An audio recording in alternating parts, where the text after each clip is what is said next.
अशोक चव्हाण अजगरा एवढे मोठे होतील। खासदार डॉक्टर अजित गोपछडेंनी अशोक चव्हाणांवरती टीका केली आहे। गोपछडेंच्या विधानामुळे राजकीय वर्तुळामध्ये चर्चेला उधाण आलंय। सध्या काँग्रेसमधून आलेल्या असंख्य कार्यकर्ते पदाधिकारी यांचे पक्षप्रवेश सोहळे पार पडतात। अशामध्येच आता एका भाजपच्या पक्षप्रवेश सोहळ्यामध्ये भाजपचे खासदार डॉक्टर अजित गोपछडे यांनी खंत व्यक्त केली आहे। अशोक चव्हाण हे भाजपमध्ये आल्यामुळे अजगरा एवढे मोठे होतील असं विधान खासदार डॉक्टर अजित गोपछडे यांनी केल्यामुळे राजकीय वर्तुळामध्ये चर्चेला उधाण आलंय। चव्हाण साहेब, आता तुम्ही आमच्यामध्ये आलेला आहात, त्यामुळे आता हळूहळू आता तुम्हाला सगळे सिस्टीम आता समजायला की कालच तुम्ही बैठकीत म्हणलात की आता मी हळूहळू सगळे शिकतो, पण मला असं वाटतं मध्ये जाऊन तुम्ही अजगरासारखं सगळं मोठे होऊन जाता काय वाटायला। परंतु माझी एक विनंती आहे साहेब, ही पार्टी की नाही भल्याला समजली नाही, चिखलीकर साहेब भल्याला समजली नाही। मला देखील कळलं नाही साहेब की बाबा माझा तुमच्यासोबत जेवू लागलं होतं ताटामध्ये, समोर दोघं जण होते, समोर ताटात जेवू लागलो होतो। मी म्हणले बावनकुळे साहेब म्हणले आता तुझं काही करणार बापू म्हणले, तुम जाओ अभी गाँव चलो अभियान को जाओ बोली। मैं गाँव चलो अभियान को बैग लेके निकला, रेलवे स्टेशन पे गया कि टीवी पे मेरा नाम आ रहा, तो लोग मेरे पीछे लगे। इसलिए मैं भारतीय जनता पार्टी का इसलिए मन से आभारी हूँ कि भारतीय जनता पार्टी समझने के लिए उसका चिंतन करना जरूरी है, उसका विचार का अवलंब करना जरूरी है। ये भारतीय जनता पार्टी समाज की पार्टी है, ये भारतीय जनता पार्टी हिंदुस्तान के परिवार की पार्टी है।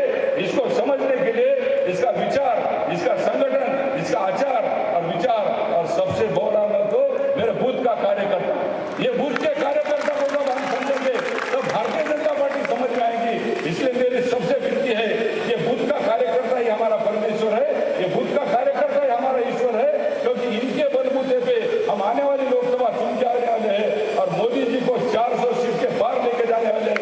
यही आपके साथ मैं विनंती करता हूँ।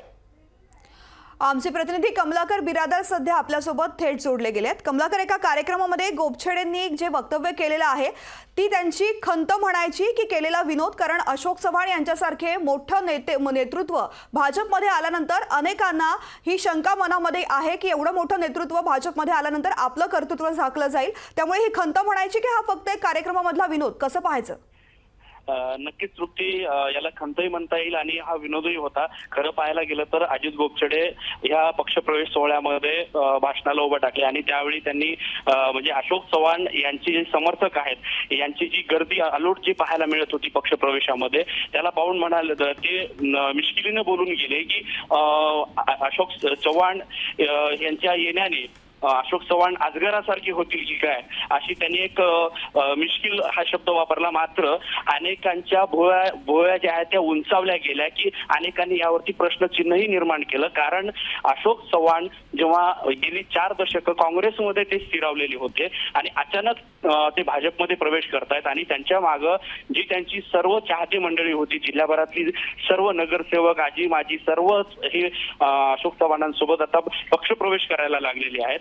त्यामुळं जे भाजपचे जुने जाणकार नेते मंडळी आहेत यांच्यामध्ये कुठेतरी आता खंत वाटते की जे पुढारी होते, जे जिल्ह्यावरती अधिराज्य गाजवायचे, मग आज अशोक चव्हाणच्या रूपाने एक नवीन मोठा चेहरा नांदेड जिल्ह्याला मिळालेला आहे, भाजपला मिळालेला आहे नांदेड जिल्ह्यातून। त्यामुळे आता हे जे पुढारी होते, जे जिल्ह्यावरती राज्य करायचे, आता कुठेतरी ते मागत राहतील की काय? आणि अजित गोपछडे यांच्या ह्या वक्तव्यामुळे त्यांनाही तसंच वाटायला लागलं की अजित गोपछडेंनी असं बोललं किंवा कदाचित अजित गोपछडे नक्कीच यावरच प्रश्नचिन्ह निर्माण करत असतील, पण ते हसण्यावरती घालण्याचा प्रकार आपल्याला इथून जाणवतोय। तृप्ती, निश्चित। कमलाकर, धन्यवाद या सविस्तर माहितीसाठी। तर अशोक चव्हाण अजगरा एवढे मोठे होतील, खासदार डॉक्टर अजित गोपछडे यांनी अशोक चव्हाणांवरती हे वक्तव्य करताना मोठ्या प्रमाणामध्ये चर्चा सुरू झालेली आहे। एका कार्यक्रमामध्ये त्यांनी हा विनोद केलेला होता, मात्र या विनोदावरून राजकीय वर्तुळामध्ये अनेक चर्चा सुरू झाल्या आहेत। कारण माजी मुख्यमंत्री अशोक चव्हाण हे भाजपमध्ये आलेले आहेत आणि नांदेडच्या भाजपमधल्या जुन्या निष्ठावंतांना मात्र अशोक चव्हाण यांच्यावरती विश्वास बसतोय की नाही अशी चर्चा आता रंगू लागली आहे। लोकशाही मराठी ऐका, पहा, जागरूक रहा।